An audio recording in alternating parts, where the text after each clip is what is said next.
Okay, so we've got Bevin Cohen on the Plant Cutting Podcast for the second time. And this time we're going to be talking about seed and nut oils, which he's got a new book about the complete guide to seed and nut oils, growing, foraging, and pressing. And it's really interesting. And I think it's going to be valuable for a lot of people. So, Bevin, how are you today? I am doing wonderful. I'm so happy to be back on the show. Thank you guys so much for having me again. Yeah, of course. Our pleasure. Yeah, this book is really cool. And it's a really important topic, I think. Yeah, I'm also really impressed with all of the beautiful illustrations in the book. You know, I like the book. Obviously, I'm maybe a little biased. I think it's a very informative book, and I'm excited to share all this information. But the illustrations is one of my favorite parts too. So let's get right into talking about that. We worked with an artist. Her name is Alicia Mann, and she is from Pennsylvania. And we worked with her to do these illustrations, and they are just stunning. These drawings that she was able to do of these plants. I'm just absolutely in love with them. We've made them into prints. I've got some framed and hanging up in my home. Yeah, they're just absolutely gorgeous. She did such a fantastic job. She really captured the essence of all the different plants that we talk about in the book. Absolutely. Yeah, we have the drawing of hickory hanging in our house now. We love it. That's awesome. Yeah, that's a really good one. Yeah, it was hard to choose which one, but Isaac loves especially shagbark hickory, so I got that for him. Yeah. Cool. Yeah, she really captured that bark really well. Yeah. Totally. And that brings us to a thing. So last week we talked to Samuel Thayer, who's a wild foraging expert, and that was a really cool episode. And we're going to put this episode out after that. And what we talked about with him, well, part of what we talked about was the importance of hickories and oil in general for your diet. Mm-hmm. And he's doing bitter nut hickory, which apparently you don't even have to shell to press, which is pretty amazing. And then the all the tannins stay in the nut meal and they don't go into the oil. So that's amazing. But do you think we could start by talking about the importance of oil in your diet? Absolutely, we could. You know, and it's so exciting, especially in these last few years, to see such the movement towards local food just leaps and bounds. Everybody getting so interested in supporting their local farmers or growing their own food or whatever it might be. You know, this localized food movement it's such an exciting time that we're in right now. But oil is rarely even a part of that conversation. You know, these culinary oils that we use. We talk about tomatoes and kale, certainly, right? Everybody likes to grow those. Some folks that are really tuning into growing grains, understanding that grains is kind of the foundation of the food pyramid, right? And then we can't have a localized food movement without local grains. And that's a great conversation too. But what seems to be lacking from the conversation all the time is oil. And if we think about what we do when we're in the kitchen, we utilize seed and nut oils almost in every meal, whether it is just simply a little bit in a pan when we saute something or drizzling it over our salads or whatever it might be. We utilize seed and nut oils on the daily basis. And if we truly want to have a localized food movement, if we want to provide for ourselves these caloric inputs, if you want to say it that way, we need to have a conversation about seed and nut oils. We can't have local food without localized seed and nut oils, period. Yeah. And it's just important how calorically dense oils are. And we don't often realize that when you first start getting into homesteading and like the possibility of living off the land or the possibility of being somewhat self-reliant, you start with potatoes are really good. Corn is really good. Your grains, you got to have that bulk starch. And then you think about, well, you got to have protein too. You got to grow your rabbits or whatever you're doing. But the oil is actually almost more important. Well, it's as important. And when we were talking with Samuel Thayer, he talked about when he did a wild food diet, he was like craving oil. And this was before he started pressing hickories. And so when we finally got some bear fat, that was it made everything better. And, he was, but you can't really survive without that calorically dense oil. And for me, I eat meat And I think that animal fats are a really crucial part and can be a crucial part. And that's why we raise geese, because geese can turn grass into fat. But seed and nut oils are a crucial part of the whole thing. And like we do use them on a daily basis. But the other thing that I think has been coming up, that I've been seeing coming up in the like collective consciousness, or I've been just seeing in various places, is the problems with seed and nut oils, like commercial. And it's mostly because of the Yeah. commercial aspect of it, and they go rancid and all that stuff. Do you think we could kind of address that topic? Like what's wrong with canola oil and vegetable oil that you get at Walmart? Yeah, I dig that. So let's start unpacking all these things. So first, I want to kind of come back to what you were saying about Sam and when he was working on his wild food diet, and when you realized that he was craving these oils, these fats, especially when you're focused on a wild food diet, when a majority of your time is spent burning calories in search of calories. We need these high calorie things, and that's why fats are so important, whether they be animal fats or seed and nut fats. They're essential to our ability to synthesize, to create our vitamins, to metabolize our vitamins. There's just so many benefits to it. But people do get turned off to these seed and nut oils because you see it a lot, where people are saying, oh, you should be avoiding seed and nut oils if you want to have a healthy diet, because of inflammation or what have you. And I think that it is these modern oils that are specifically the topic when we say you should avoid oils. That's what they mean. But people are so far from their food, so detached from their food, that they don't understand the specifics, the differences between the oils that you may purchase at your grocery store and the oils that you may be able to get your hands on when you press your own. And it's two different worlds. They're very, very different things. A majority of the oil that you're going to purchase at your grocery store is chemically extracted. These are chemically extracted oils. They use the solvent typically is hexane, right? And hexane is just a couple molecules shy of being gasoline, really. So this is the solvent that they use to extract these oils. It's definitely the most profitable way to do it. You're going to get the highest yields from these oils. And we're talking things like vegetable oil, canola oil, corn oil, soy, those sorts of things. You can get sunflower. A great majority of the oil that you're going to buy at the grocery store is chemically extracted. So they utilize this hexane, again, like I was saying, as a solvent to pull these oils out. But then these oils have to be refined. So they go through a bleaching process, deodorizing, degumming. It's a pretty extensive process that the oils go through, which makes them incredibly shelf stable. These oils can sit on the shelf at the grocery store for 2 years before somebody even buys them, and you wouldn't even know the difference.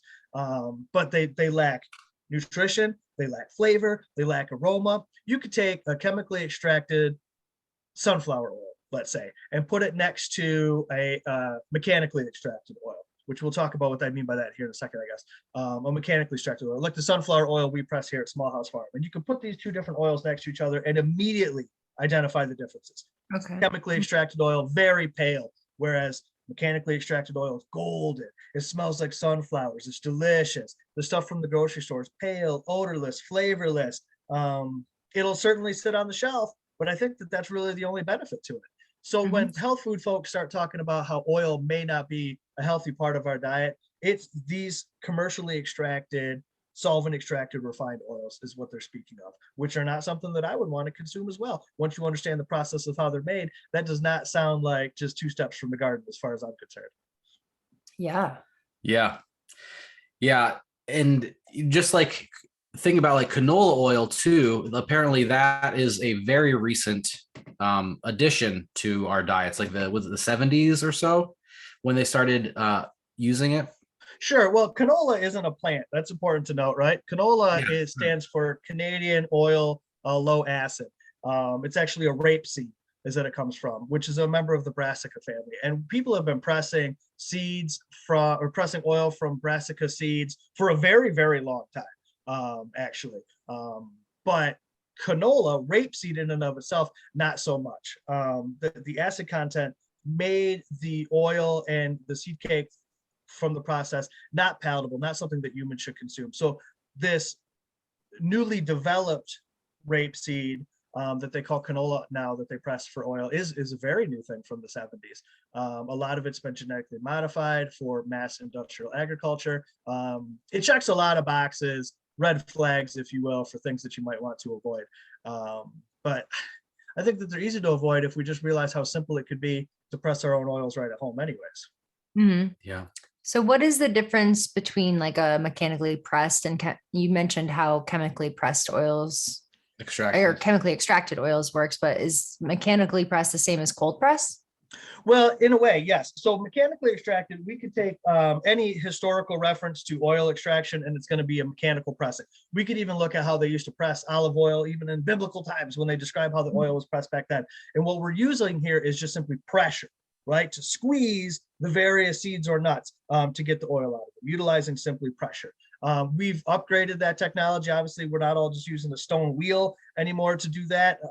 But even the simplest machines that we can get at home, it's still utilizing that same pressure. An expeller press machine, like we talk about extensively in the book, because I think it's the easiest for household use, is essentially it's just a graduated turn screw that squeezes those seeds in the chamber. Again, squeezing them, utilizing pressure to pull that oil out of them. Now, cold pressed, that's just defining the temperature at which the oils are being extracted. They're all mechanically extracted, cold press oils are, but they're also being extracted below 212 degrees Fahrenheit, right? Below that temperature now makes it, this is a cold pressed oil, which retains all of its flavor and nutrition. Some oils, although mechanically extracted, are extracted at high heats. A good example would be grapeseed oil. Grapeseed oil is very difficult to get a good yield on using a cold press technique. We need to introduce heat to the process, and that high heat does increase our yields, but then it breaks down the nutritional value of the oil. So a cold press oil is certainly ideal, and the oils that you can press at home would fall under the category of cold press, mechanically extracted oils. Cool. So another thing that I noticed when reading the book is that some of the seeds and nuts that you use, you will roast beforehand, like walnuts, for instance. So does that affect the value of the oil? Well, so we want to roast these oils at low temperatures, of course. And there's two purposes to why we would want to roast the oils. One, just slightly warming the seeds is going to increase their yields, right? Using that little bit of heat is going to coax more oil out of our seeds and nuts. You can see it like the old hand-turned pittable oil press. Again, that expeller press machine that we focus on heavily in the book even utilizes a small kerosene lamp to kind of warm up that chamber.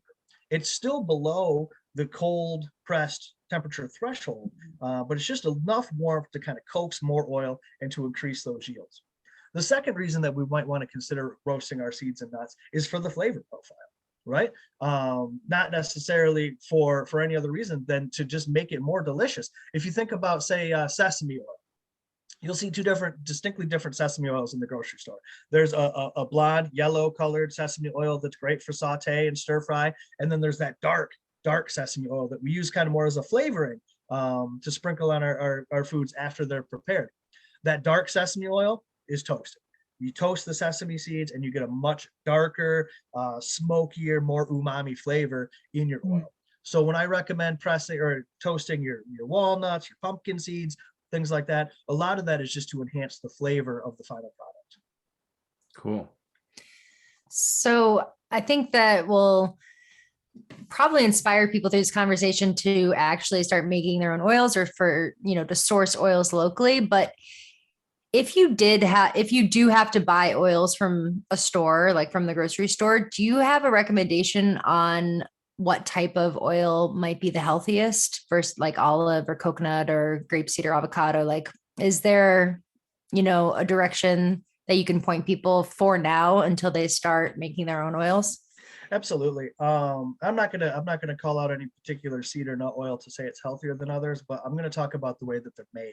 If you are going to go to the grocery store to purchase seed and nut oils, you want to look on the back of the package, right where you look at the ingredients. Don't look at the front of the package because it's just all marketing. But the back of the package is where you're gonna find most of your information, and you're looking for the word expeller, EXPELLER, expeller pressed. You want to find that word.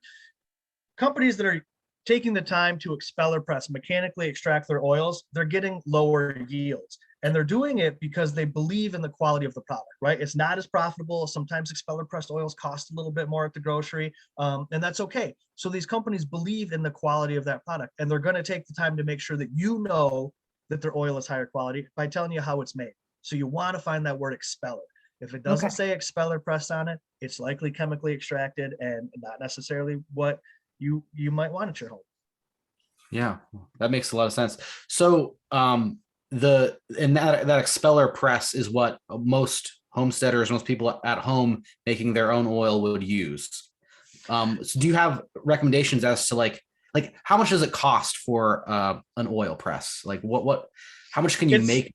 Yeah. So inexpensive. It's so inexpensive, right? So in the book, we kind of break down different machinery choices, different options for presses that you might use. Ram presses and Ghanis, like they use in India, which is essentially like a giant motorized mortar and pestle style thing. And those all work fine. But I think that the best is going to be the turn screw expeller press because it's continuous. With these other single batch methods, you press some seeds, then you got to clean out the machine. But the turn screw, you can just run and run and run. So it's the easiest. Oh, yeah. You can get one. We talk about the brand that we talk about in the book is called Pitaba. The Pitaba brand oil press. They're made in Holland. They are sturdy, fantastic pieces of machinery. And I recently was actually just pricing them, and you can get one for less than $200, right? And then so through the book, we kind of talk you through. So you get started with this hand turn oil press, and you may find yourself in a place where it's too physically exhausting to continue to press by hand, which if by household standards is not likely to happen. But if you're trying to press enough for your community, for your neighbors, maybe as a small business or something like that, a hand turn machine can get quite cumbersome. So we walk you through how to take this inexpensive machine and motorize it, or hook it up to your bicycle, make it pedal powered, all sorts of different ways that we can use this machine. But to get started, it's a relatively small investment, just a couple $100s. And this machine, like I said, it's sturdy. It will last you, many, many years. The one that we got, the first one that I bought, I got 10 years ago, and it's still practically brand new. I've had no issues with it at all. Yeah, so it's definitely a worthwhile investment. And then, so how did you know, how did you know that it was time to get like the bigger machinery personally? Like, at what scale? Like, I guess I'm curious, like how much you can get out of that hand press for home use, like how long it takes, and then like at what point are you like, okay, maybe I do need the bigger one? Sure, that's a great question. The only reason that we upgraded to a bigger machine was because we were pressing oils commercially. Once we got started doing it, we started selling them at the local farmers market, and it was wildly successful. I would sell out. It seemed to be no matter how much oil I could bring to the farmers market each weekend, I sold all of it. Wow. I couldn't physically keep up with the demand. So for me, it was necessary to upgrade to a larger electric machine to help kind of alleviate that, because it was too much for me. But for household use, I don't think that there ever would have been a need to upgrade to a larger machine. Maybe to upgrade the machine I had to a pedal powered one or something. But you have to think about this. It doesn't take long to press enough oil for a day's use. You can press enough oil within just a couple of hours of time for a few days worth of use. And I always recommend folks, especially if you're new to pressing your own oil, is don't try to press a gallon at a time. You don't need a gallon of oil for any purpose. You know what I mean? If you have a gallon of oil, what are you going to do with it? You're going to store it, or you're going to hold on to it.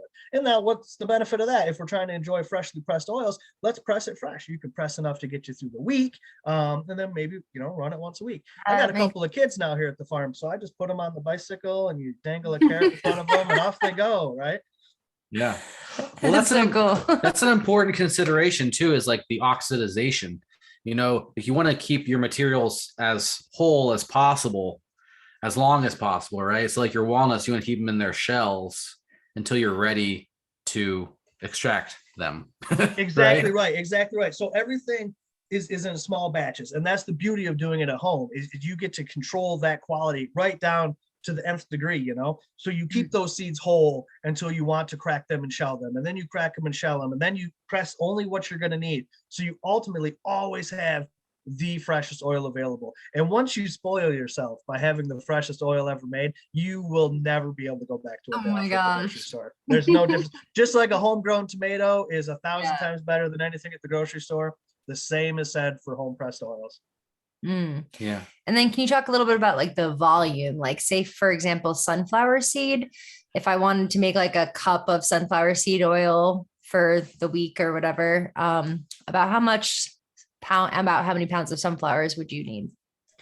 Well, my conversions from cups to gallons is poor, so you'll have to do this for me. But I know that I can press about 10 pounds of sunflower seeds would make me a gallon of oil. Okay, that's So Okay. not a lot. You know what I mean? Think about how much a gallon of sunflower oil is when you're Right. using like 2 tablespoons in a meal. great. It's quite a bit. That's really cool. Yeah. Yeah. And you can get like a 10-pound bag of sunflower seeds that like, for bird seed, that's like a common That amount. size, right? And Yeah. And dig it, man. That bird seed, that sunflower seeds that they sell for bird seed, those black oil sunflower seeds, they are the premium sunflower seed for pressing oil from. They have some of the highest oil content out of all the seeds you're going to press, sunflower seeds. So those black oil sunflower seeds are ideal for home extraction. You don't even have to shell them, run them shell and all right through your machine. They're super simple. To bring it back to the bitter nut, the hickories that Sam Thayer was talking about. And I love that idea. And I love being able to run seeds through the machine without taking the shell off of it. Anytime we could save a step, that's a bonus. Right. And I love that. I love to doing that. But it's important to note that the seed cake that comes out of the end of the machine, the leftover crushed seed, is also very useful. And if we take the time to remove the shells from our seeds, so it's only seed that comes out the end of that machine, it's completely edible. And you can use it in the kitchen as well. I'll run it through like a food processor, like hemp seeds or something, turn it into a powder, I'll put it in pancakes and baked goods, put it in smoothies, whatever you got going on. But when you're crushing it with the shell on, whether it's a hickory nut shell or a sunflower shell or whatever, then it's not something you're going to want to consume necessarily. But you can certainly feed it to your chickens or your geese. Oh yeah. You could take some of the stuff, I'm telling you, just throw it in the compost, and it's the lushest, blackest soil that seems to come from it. It's amazing. So it's a zero waste operation, no matter how you do it. But I love to have an edible seed cake at the end, which is why we don't do a lot of the bitter nut hickory, because even though the bitter doesn't come into the flavor of the oil, the seed cake is incredibly bitter. I don't find it to be very enjoyable at all. I'd rather press, a shagbark or a pecan, right? A pecan is just delicious all the way around. And what a decadent oil that makes. Yeah. They're the best. Yeah. It's a little harder to get some of those in the more northern areas though. That it is. But sometimes I'm lucky enough to go to the Mother of News Fair. I speak at those quite often, and those, they'll be down in Texas or something, and I will literally load up my suitcase full of pecans and bring that back with me, because I have no self-control. Yeah, I remember one time I was on tour with my band and we stopped at a gas station in Alabama, and there was a giant pecan tree there. Yeah. And it was like in the middle of winter, and there was just like pecans everywhere. I'd like load a bag full and we were eating them the whole way. That's good living. Yes. Yeah, I wish. Yeah. Well, I'm growing some northern hardy pecans, and we'll see how they do. It'll be a little while before they actually start. Couple years maybe before you got enough to press some oil, but it's worth the wait. Cool. Okay. Yeah. So that brings us to the next question. What are some of your favorite oils to press and like seeds to work with? Well, obviously sunflower seed, that's kind of where we started with Small House Farm. I mean, the oil press really was the base of everything that became the Small House Farm homestead. All started with this oil press, and it was by pressing sunflower seeds. So I mean, there's a sentimental bit there, sure, but it's also just a delicious oil. It's easy to grow. You can grow sunflowers practically anywhere, get a good harvest of them, and they're very productive. You get great yields off of them. So I always recommend folks start with sunflower seeds. It's an easy and delicious oil to make. I love hemp seeds. We press a lot of hemp seed. Unfortunately, we don't grow a lot of our hemp seeds here, which is a whole conversation maybe for another day, but there are not enough people growing hemp seed commercially. I'm telling you, at the peak of our business in 2017, we won a Good Food Award for our hemp seed oil. And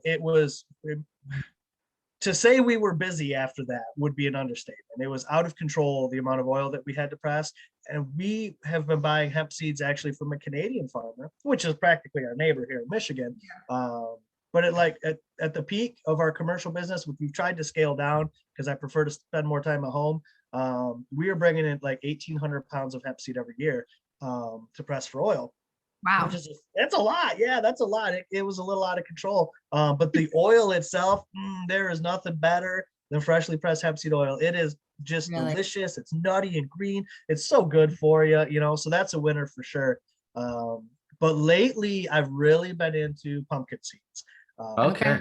Been loving the pumpkin seeds. And there's hull-less pumpkin seeds. We talk about some of the different varieties that you can press in the book.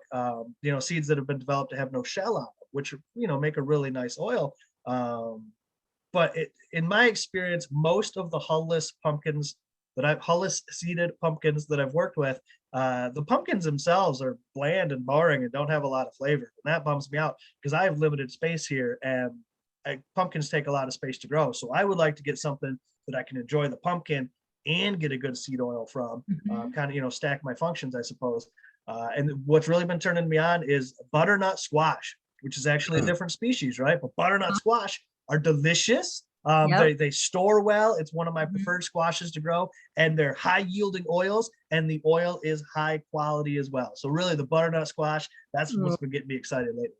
Cool. Yeah, I love roasting butternut squash seeds. And I mean, all the squash and pumpkin seeds are so good. But that's awesome. And so for the variety of sunflower seed, you said the black, like which one do you recommend growing? I mean, if you just get your hands on some of those black oil, they're called black oil sunflower seeds. It's the most basic commercial sunflower out there. That's the greatest place to start. You can get the seeds in bulk, really inexpensively. They germinate well. You know what I mean? They'll grow practically anywhere. And you'll have plenty of time to get a yield out of it. Yeah, that was the one that was exciting me the most when reading through the species in your book, because they're so easy to grow. You can get a lot of bang for your buck with them. And how gorgeous are they? Yeah. Oh. They check every box, don't they? They're perfect. Yeah. When you see like a field of sunflower seeds, you're just like, all of a sudden your mouth is just turned up in a big smile, and you can't help yourself. It's just so pretty. Yeah. And I always recommend folks like up here by me, there's a lot of people that grow fields of sunflowers as kind of like an agro-tourism type of thing. And they'll have folks come out to do photos and whatever they might be doing, which is pretty nice. But then they're not harvesting those seeds. They kind of serve their purpose during peak bloom, and then that's it. So I always recommend, if you've got somebody like that in your community, connect with them. They might be willing to share some of that sunflower harvest. If you are running an agro-tourism situation where you're already growing sunflowers, why not get some more bang for your buck if you're already growing them, and kind of utilize that as some winter income, whatever it might be. It's right at our fingertips. We just need to have more conversations like this about it, I think. Yeah. And because you kind of sometimes you don't even think about sunflowers as a crop. You just think about them as a ornamental thing, but they're actually like one of the most calorically dense crops you can grow. Yeah, they're awesome. And and they're calorically dense, they're gorgeous, like you said. They're pretty much the perfect thing to be growing. But people don't, like you said, they don't see it as a food crop. They just see it, for its natural beauty, which is nice too. But for me, I think it's the fact that it's such delicious and nutritious food that really gets me excited about sunflowers. Yeah. If you can be growing a portion of your, acreage, homestead, whatever you've got, with sunflowers, you can be producing, really healthy oil for yourself and feed for your for your animals too. Yeah. Absolutely. So then in the same vein of your favorite crops to make oil out of, are there any that you've tried that you're like, nah, I'm not doing that again? Well, gosh, not so much anymore, but when we first got started at the farmer's market, we were selling sunflower oil, and then we moved into hemp seed oil. And then we had a lot of health conscious folks start asking me about flaxseed oil.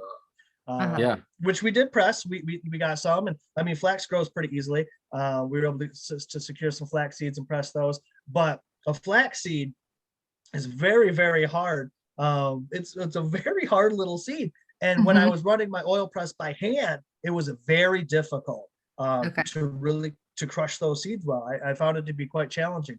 On a motorized press or even hooked up to a bicycle, I found it to be a lot easier to do. But just cranking them by hand, they were very, very difficult. And then the oil it's very delicate. It needs to be refrigerated quickly after it's pressed. Otherwise, it will oxidize, I mean, relatively quickly. So it's just one that you have to be a little bit more careful to, it's a little harder to squeeze, and then you got to store it properly. So there was a bit of a learning curve there.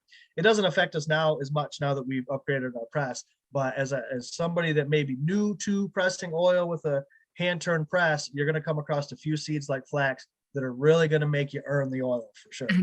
Gotcha. Yeah, I can imagine they're so small. They probably just like slip out from the crank part, the screw. Well, sure. And so you'll see in the book, we kind of diagram, we lay out all the different parts of the hand turn expeller press so you can see the parts. And there's actually like a bolt that will go into the very end of the chamber where the seed cake comes out. A little bolt that screws in there to actually make that hole significantly smaller, specifically for when you're dealing with tiny seeds like flax, poppy seeds, those little things, without that cap on the end, there's just not enough pressure to really get a good oil extraction. So there's some adjustments, there's some learning as you go, which is, really was my impetus for writing this book. Is I wanted people to understand how easy it could be to press their oil, but not having to make a decade's worth of mistakes like I did. There wasn't a book like this when I got started pressing oil 10 years ago. And so I had to learn every step of the way, every stumble, every mistake, which I suppose is good for you. But gosh, if I could put it in a book for somebody else to read and they could skip all that and get right to the good stuff, that's what we want to see happen. Yeah, for sure. So speaking of flax, like we think of flaxseed oil kind of as like a medicinal oil too. And so like are some of these oils that you can press like grapefruit seed oil, or like some of these medicinal oils, are they, how hard are those to do? And have you found success doing those?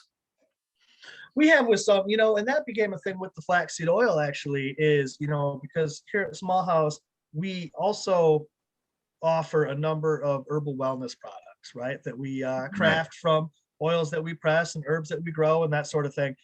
So with the flax, I found that it's an incredible topical for anti-inflammatory issues, for inflammatory issues like for arthritis and joint pain. Topical application of flaxseed oil is really, really helpful for that. So we started utilizing a lot of these oils, even ones that you consider culinary oils, I suppose, like sunflower oil, in these topical preparations and having great success with it, right? So I think that all oils are medicinal in their own right. Just like we study herbs to learn about their chemical constituents so we know which herbs to apply to which medical situation or whatever it might be. All these oils come from plants, and all of those plants offer specific chemical constituents that are also medicinal. We use hemp seed oil in some of our pain relieving applications. I like to use sunflower oil in salves that are good for healing the skin because of the high vitamin E content. I find that they all are beneficial in their own way when we utilize them. And we do talk about that in the book as well. I don't delve too deeply into the herbalism side of things, but I do like to help people see that all of these oils are useful in the kitchen as well as the apothecary. That they plants offer us many beautiful gifts, really. Absolutely. And then other than food and medicine, what other applications of oil are useful, like fuel or something?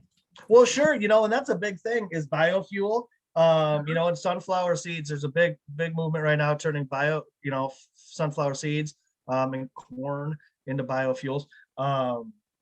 People, historically have used oils in religious ceremonies. They've used them as lamp fuel. So, I mean, there's certainly options for all those sorts of things. And we kind of talk a little bit about biofuel in the entry about sunflowers specifically. When we were trying to upgrade from this hand turn press into a larger electric machine, before I was clever enough to develop that myself by hooking up a motor or a bicycle, when we were shopping Mhm. around for actual machines, which we did secure a couple we were able to purchase, but we had to buy them overseas, and the shipping was very cost prohibitive. Um, I had such a hard time finding an American built electric oil press that wasn't specifically for biofuel, that wasn't like a very large scale, taking up a whole bay of my garage style machine. Very large scale stuff, which is what a lot of the industry here in the United States that are building oil presses are geared specifically toward biofuel production, which is cool to see. Absolutely. But for a small scale producer, that wasn't doing me any good at all. So we had to shop overseas to find a smaller mechanical machine, which we were able to get, like I said, but it was pricey. And then I quickly realized that for anything household, I didn't need such a big machine. That simple hand turned oil press is really all that we need. Cool. Cool. So I'm curious too about your salves. So you make your salves out of all oils that you make? Yes, sometimes we'll use a little olive oil here and there. But for the most part, all the oils that we use, we press here at the farm. The herbs that we use, I either grow here or we gather from the 1,100 acres of forest across the street. And then the beeswax that we use actually comes from an apiary. It's about 1.5 miles from here. So it's the same bees that, pollinate my garden that are making this beeswax. So it's a very hyper local set of ingredients that we try to use. Yeah, I mean that's really awesome. cool. I mean, because AC makes a lot of salves, like that's one of her things, and we're getting in like coconut oil, And olive oil. and olive oil. The Sure. local beeswax. Yeah, using local beeswax, but I mean, Well, I came to think of it, it was like, these oils are more than just a menstruant. It's not just a solvent that I'm using. It's an Yeah. ingredient in and of itself. So I thought it was very important to treat them that way. That each formulation, the oil that I'm infusing these herbs in, is a part of what I'm making, and I should choose it selectively based on the product that I'm trying to make. And then, of course, and as I'm sure you guys know, right, that herbalism is all about relationships, with ourselves and with our plants and whatever. And to be able to press the oil that I then use to infuse the herbs that I grew, I think that's Yeah. very important to me. To have that level of interaction with all of my ingredients that I then offer to our customer base. Yeah, that's super inspiring. Because I also think about just the amount of fossil fuels it takes to ship coconut oil and olive oil from way the hell over there Yeah. to state New York, and the impact that I'm having on the environment in that way, making like 500 salves at a time. And it's like, sure, it's organic oils, and expeller press, but it's like, I could probably do better than that. And so that's part of the reason why I'm super excited about your book and super inspired by your work and talking to you today, because I really want to get into pressing my own oils from local sunflower seeds or maybe hemp seeds, so. You're making my day, AC. If you're going to try to do it, that means the book I'm is a gonna do it. success. I love it. Yeah. You're making my day, Bevin. Well, yeah, the thing with hemp seeds too, though, is like there's just so much more money in, cannabis as a recreation or medicine. And then if you have, like you can spoil that whole thing by getting it all seedy. If you have like acres and acres of hemp It's one or the other. close by. Yeah, man. So here in Michigan, there's a lot of CBD hemp production happening. Yeah. All of our local greenhouse. I was just at a greenhouse today, and that's half the greenhouse now has become hemp, production, which is cool. It's cool to see that, to see that evolution in thought, because it wasn't that long ago that cannabis extracts were considered a part of regular medicine, and then there was this window of time where it was frowned upon very heavily. And now it's cool to see people coming back to that. That cyclical nature of human thinking is fascinating to watch. But everybody is making more money off of CBD products than they are off of hemp seeds. And when I even approach these guys about, hey, how about a hemp seed crop? They pretty much laughed me out of there. That's Right. not the priority for them. That's not the market. That's not the business. And it's like, okay, well, meanwhile, I'm buying hemp seeds it's easier for me to buy it over an international border, than it is to get it from a local farmer, and it's it's a little frustrating. So I'm just hoping that some folks we can maybe inspire somebody to kind of pick up that mantle and run with it and make some hemp grain production happen, because I know I'd be first to buy some. That's for sure. Yeah. Well, I think part of it is there's just so much regulation, and so like I don't know how it is in Michigan, but in New York, it's incredibly full of red tape in order to, if you're going to put all that capital up front and all that work into all the red tape, you want to be probably making something back that's more than like you could just grow sunflowers. Well, no, you're absolutely right. And we could debate, I suppose, the pros and cons of all that red tape, although I feel that you and I would be on the same side of that debate. Yeah. You know what I mean? Right. But it does, it forces people into whatever's the most profitable thing to do. And when we make our decisions based on what's the most profitable thing to do, sometimes we don't make the same decisions that we would make otherwise. And, and it creates almost a snowball effect where so many folks are interested in this particular aspect of that industry that everything else is being neglected in a way that should, I think, be just as valuable to pay attention to. We could talk about hemp grain. We could talk about hemp fibers. We could spend the whole day talking about hemp fibers, and we should be seeing more of that, right? But unfortunately, that's not where it's not the quickest, most profitable way to utilize that plant, which is the state also wants their cut, Well, boy, yeah, they sure do. Any transaction somehow, that's a thing. But it's all about baby steps, because if we think about people's point of view about hemp 20 years ago, we've come a long way, right? For sure. So we could just hope that maybe 20 years from now, we'll have gotten a little bit further into that. We can only hope. Yeah, I think as like more states legalize, or maybe federally it's legalized, and it's not so much of a big deal, then we'll see more of that happening. But it's just kind of like that part of the cycle, I guess. Right. It is cyclical all the way, man, for sure. But when they finally do come around and people start growing hemp seeds for pressing oil, I might be gone by that time, but my kids will likely be able to use the same oil press that I'm using today, because that's how sturdy that machine is, That's cool. Yeah. Well, so let's write this down again, just so we can like, what's your favorite expeller press oil press? What's your favorite? What's the brand? Oh yeah. So it's Pitaba. It's Piteba. Pitaba. Okay. Cool. And they sell them. They're from Holland, is where they're made. And they're essentially just 3 pieces of steel. There's a couple of nuts and washers that come with it, but it's very, very simple machine. And out of all the ones, because you can find a lot of hand-turned oil presses on Amazon anymore, but buy that particular one if you can, because in my experience, it's the sturdiest piece of equipment I've seen. Yeah, that's great. Yeah, that's one of the things. Like you go on Amazon or eBay or wherever, you just see like lots of, like when you're looking at like corn grinders, for instance, like there's a lot of different grinders, and some of them are not so good, and you don't really know unless you've tried it which ones are good and which ones are just cheap. Amazon, I guess again, there's the pros and cons to everything, but for me, one of the cons to it is it's like, I like to, especially if I'm going to make an investment, I want to touch it. I want to see it. I want to crank it, like I feel like I got to kick the tires on this thing before I make a purchase like that. But again, just like every other point of the book, I've already made all the mistakes, so you guys don't have to. So just take my word for it and get the Pitaba press right away. Right. Yeah. Okay. And definitely get your book too. Yeah. The Complete Guide to Seed and Nut Oils. Well, another definitely a good idea. Yeah.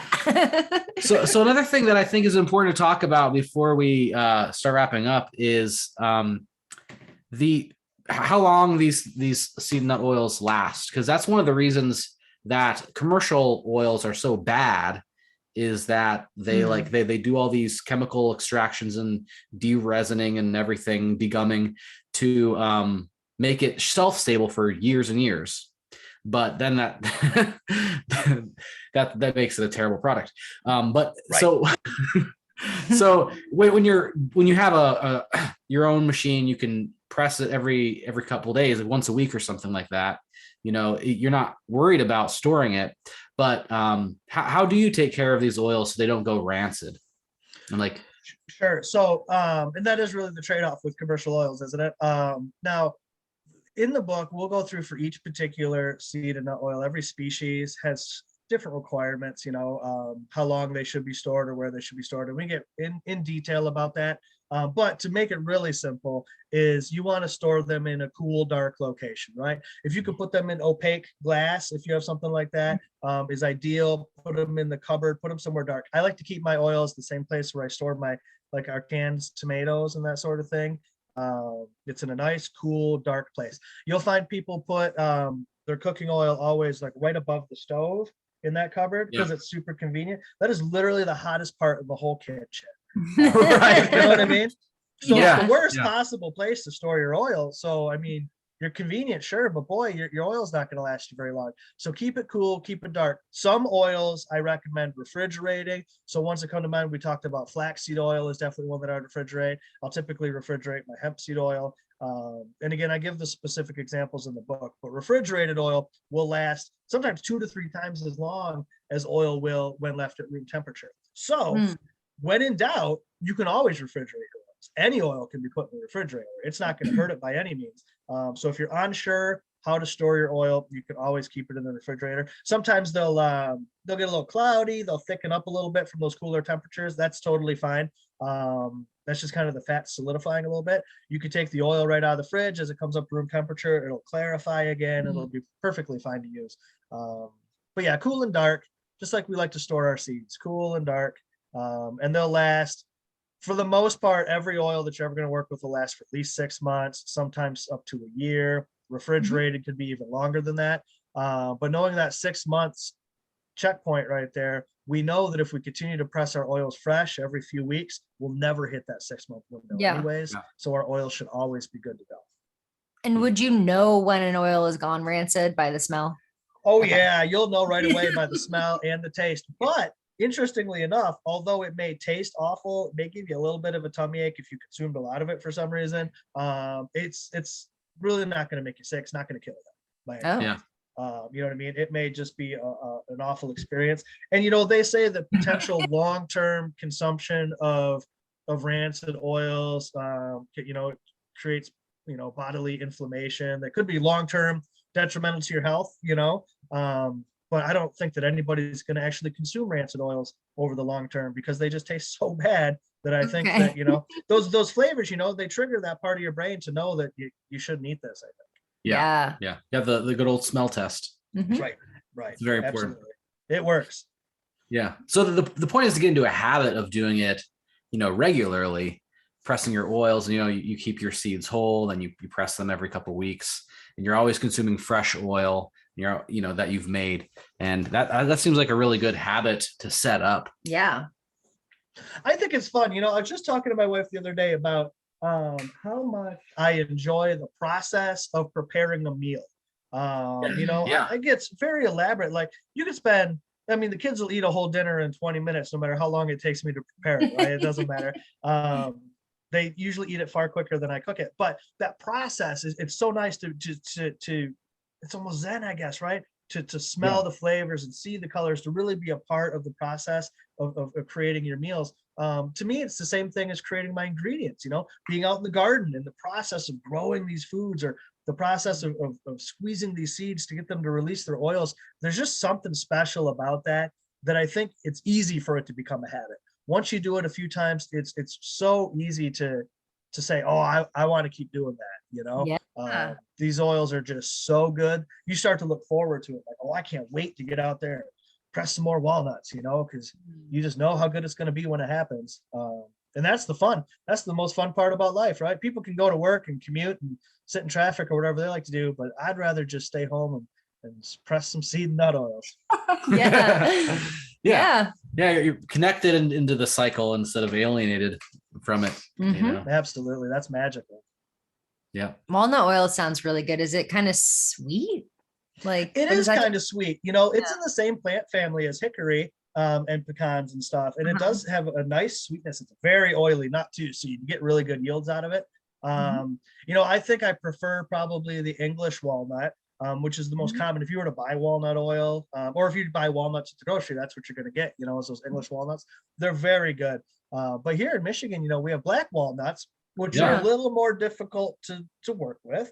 You've got to have one of those crank, crackers. Yeah. Oh yeah, right, for sure. Yep, that's what you're going to need. That. Yeah, there's definitely some work that goes into it. But boy, I think the oil is pretty good, and it grows right here in Michigan, and I think that's pretty neat to be able to harvest nuts right off of my land, or the land that I live on, and enjoy the delicious oils, all the wonderful things that they have to offer. It's pretty cool. Yeah. Our neighbor has like huge black walnut trees, and he doesn't do anything with them. So we harvested pounds and pounds and pounds of them last fall, and we've got a bunch. So I think that's going to be our first experiment. But, speaking of medicinal qualities of the plants and the oils and so on, I mean, like, you can make like your walnut, like topical anti-parasitic or antifungal oils with the walnut oil. Ooh, yeah. And the walnut husk. I think that would be really, that would be awesome.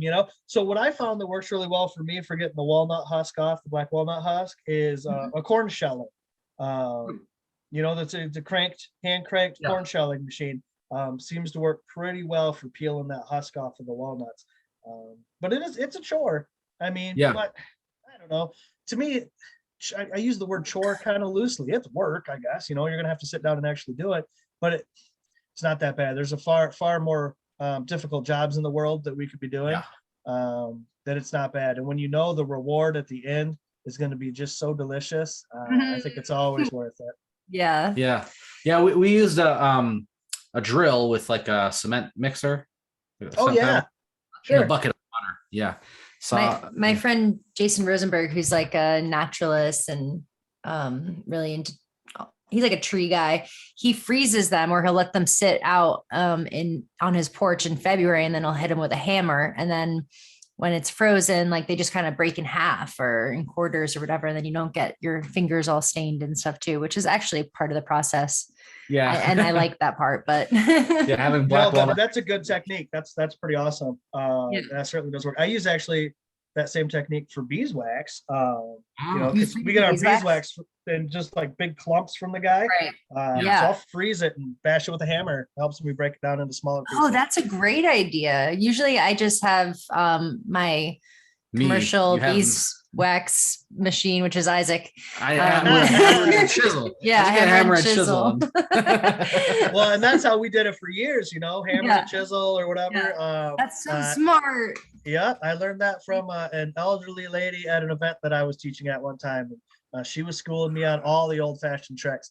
And, that's awesome. Yeah, for sure. And it works really well. And it works for walnuts too, just like your friend was saying. Cool. So what's next in your world? What's new? What are you working on? What are you excited about? Well, gosh, there's so many things going on all the time, it seems like. One of the things that I'm excited about is we are taking our bicycle-powered oil press on the road this fall. We're going to be traveling to some events here in Michigan, and I'm going to bring the whole press with me and get folks to ride the bike and press some oil and stuff.